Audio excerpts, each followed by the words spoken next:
વાત કરીએ તો અલ્ટ્રા સુપર ક્રિટિકલ કોલ આધારિત પાવર પ્લાન્ટ માટે લેટર ઓફ એક્સેપ્ટન્સ મળ્યા બાદ આજે ટોરેન્ટ પાવરના શેરમાં 2.5%થી વધુનો વધારો જોવા મળી રહ્યો છે. શું છે વધુ વિગત જાણીએ સહયોગી શ્રદ્ધા પાસેથી. જી શ્રદ્ધા, જણાવો શું ખાસ વિગત?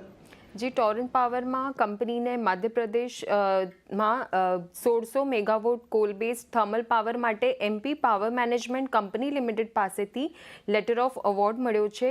આ ગ્રીનફિલ્ડ પ્લાન્ટ બનશે અને ultra super critical technology based હશે આ પ્લાન્ટ. અને આ પ્રોજેક્ટમાં કંપની એપ્રોક્સિમેટલી 22,000 કરોડનું રોકાણ કરશે અને આ ટોરન્ટ ગ્રુપનું પાવર સેક્ટરમાં સિંગલ લાર્જેસ્ટ ઇન્વેસ્ટમેન્ટ હશે.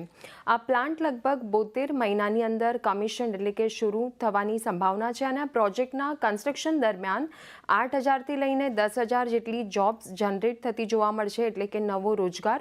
અને જ્યારે એકવાર આ પ્લાન્ટ ઓપરેશનલ થઈ જશે એટલે કે શરૂ થઈ જશે ત્યારબાદ 1,500 જેટલી જોબ્સ જનરેટ થતી જોવા મળશે. અત્યારે સ્ટોક આપણને 2%ની આસપાસની તેજી પર કારોબાર કરતો જોવા મળી રહ્યો છે. એટલે જો એક ખાસ કરીને ઘણો મહત્ત્વનો અપડેટ આજે અહીંયા આવતું જોવા મળી રહ્યું છે ટોરેન્ટ પાવરની અંદર, એટલે એના પર એક નજર રાખતા રહીશું. આભાર શ્રદ્ધા, અમારી સાથે જોડાઈને આજે સમગ્ર વિગત આપવા માટે. તો જુઓ, આજના દિવસમાં 2